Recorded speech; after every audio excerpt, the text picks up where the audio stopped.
Assalamualaikum warahmatullahi wabarakatuh. Saya Alia Suryantra Sulawati dengan NIO 461106. Berikut merupakan penjelasan dari assignment CH10 SEL mengenai expenditure cycle. Nah, yang pertama, kita akan mengerjakan mengenai understanding data, yaitu dengan memverifikasi apakah datanya sudah valid atau belum. Nah, kita dapat memulai dengan pada tabel purchase order, kemudian kita akan data, kemudian verif, kemudian pada verify kita add all, kemudian oke, kemudian oke. Nah, dari sini kita dapat mengetahui bahwa data pada purchase order ini tidak ada error, yaitu null data validity error detected. Nah, kemudian yang kedua, kita akan melakukan uji analisis akurasi dan completeness. Nah, kita dapat menguji pada unusual disbursement voucher dengan menggunakan stratify dan classify. Yang pertama, kita akan menggunakan Stratify terlebih dahulu. Pada voucher pay, kita dapat melakukan Stratify, kemudian Stratify on, kita ganti pada full amount, kemudian oke. Kemudian subtotal fight, kita dapat memilih full amount, dan oke. Minimumnya kita akan menuliskan minus 1123, kemudian maksimumnya 8000. Nah, interval 10, kemudian kita klik oke. Nah, dari sini kita dapat mengetahui bahwa ada 225 data dengan full amount minus 100 sampai 799, sekian dengan persen off count. Nah, dari sini ada 225 akun yang cukup signifikan untuk range tersebut, yang artinya terlalu banyak transaksi pembelian yang sebenarnya nominalnya tuh kecil, yang menunjukkan ketidakefektifan gitu. Nah, yang selanjutnya kita dapat melakukan tes yang kedua menggunakan classify, yaitu pada voucher P. Analyze, kemudian classify. Pada classify on, kita akan pilih vendor number, kemudian oke, kemudian pada subtotal file kita akan pilih full amount juga, kemudian oke. Nah, kita akan oke, kemudian akan muncul yaitu nah, pada vendor nomor vendor nomor 11.640, mohon maaf, pada vendor nomor 11.663 ini dengan total total count ada 21 dengan persen 7,12%. Nominalnya tidak terlalu signifikan, tapi jumlah nominalnya ini banyak. Jadi auditor itu perlu untuk melakukan investigasi lebih lanjut apakah terdapat hubungan istimewa terhadap vendor atau tidak gitu. Nah, kemudian yang selanjutnya kita akan menguji mengenai akurasi dengan fitur join table, yaitu pada antara join table antara voucher pay dengan purchase order. Nah, yang pertama pada voucher pay kita akan melakukan join table dengan secondary table-nya adalah purchase order. Nah, di primary key kita dapat masukkan PO number dan oke. Di secondary key kita juga bisa masukkan PO number.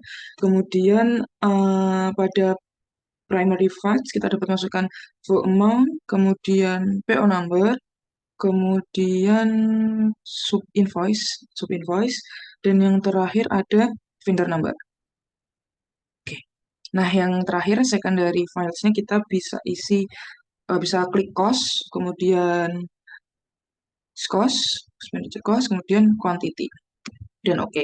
Nah, jangan lupa untuk klik preset secondary table, kemudian di to kita bisa tulis tes akurasi, kemudian oke.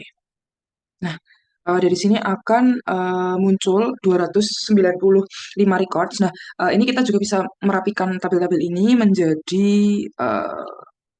PO number, kemudian vendor number, kemudian sub invoice, kemudian full amount, cost. Nah, gitu.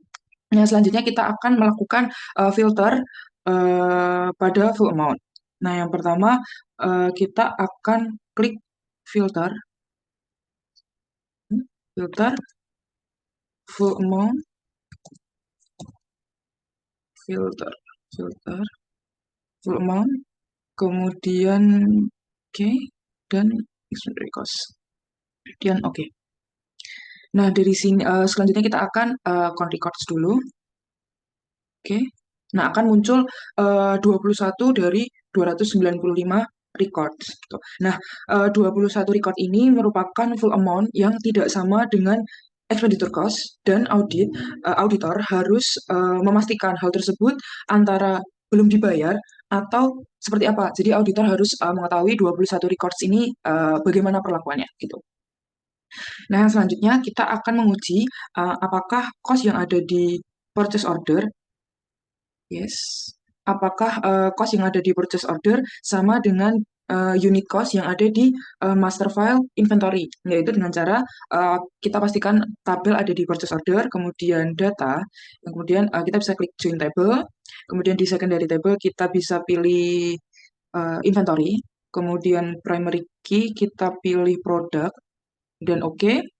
Kemudian di secondary key kita bisa pilih product number, oke. Kemudian yang ketiga, primary files, kita pilih PO number, kemudian product, dan cost. Oke. Nah, di yang terakhir di secondary files, kita bisa pilih unit cost, dan description. Oke. Kemudian jangan lupa untuk resort secondary table juga. Nah, di itu kita bisa tulis test unit cost inventory.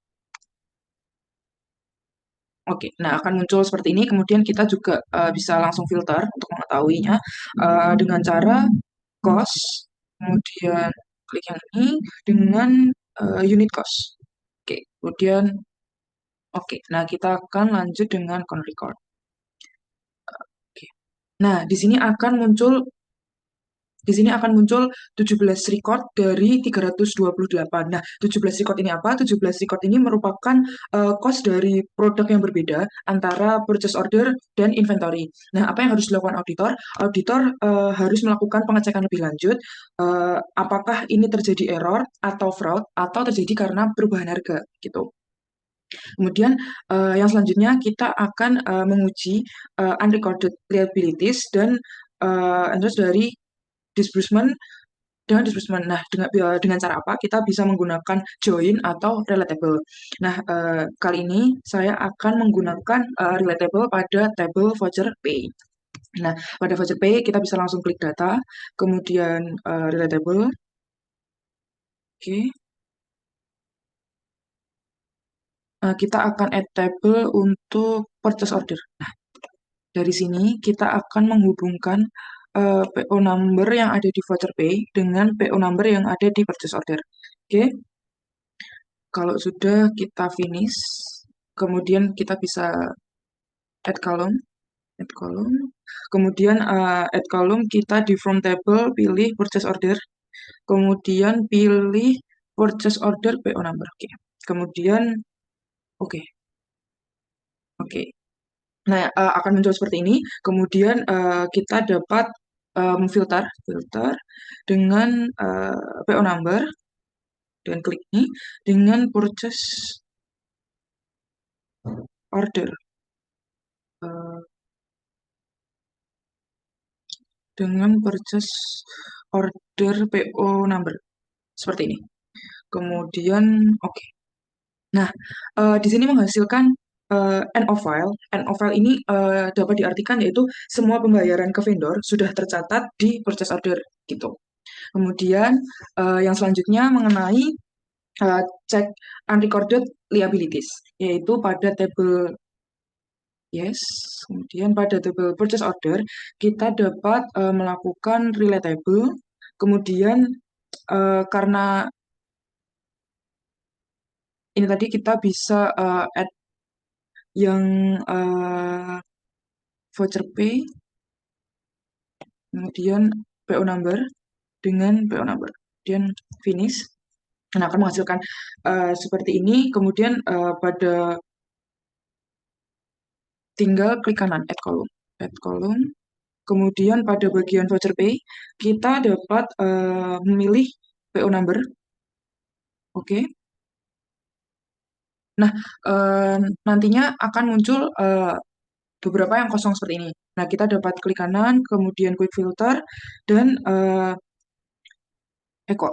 Nah, oke. Nah, kemudian kita dapat count record. Count record. Oke, akan muncul 19 per 331. Nah, ada beberapa PO number yang belum ada di voucher pay. Hal ini bisa menjadi indikasi bahwa ada liability yang belum atau tidak diakui, atau memang sebagian belum dilunasi. Jadi hal ini tuh bukan termasuk bentuk dari error atau fraud gitu. Nah, kemudian yang selanjutnya kita akan lanjut ke eh, apakah terdapat multiple check dengan fitur duplicate, yaitu kita akan cek pada bagian voucher pay. Yes.